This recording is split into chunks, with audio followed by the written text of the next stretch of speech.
जीवन एक पुस्तक की तरह है। हर दिन एक नया पन्ना। कुछ पन्ने दर्द देते हैं, कुछ पन्ने मुस्कान। पर हर पन्ना जरूरी है, क्योंकि वही हमें सिखाता है जीना। गलतियाँ भी जरूरी है, क्योंकि बिना ठोकर के रास्ता नहीं दिखता। जीवन का असली ज्ञान यही है कि हर अनुभव, हर मोड़ एक गुरु है।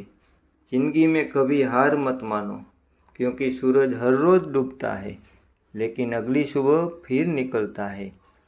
मुसीबतें आएंगी, लोग साथ छोड़ेंगे, पर अगर तुम अपने आप पर भरोसा रखोगे तो दुनिया भी तुम्हारे साथ चलने लगेगी। याद रखो, बदलाव धीरे होता है, लेकिन असर गहरा छोड़ता है।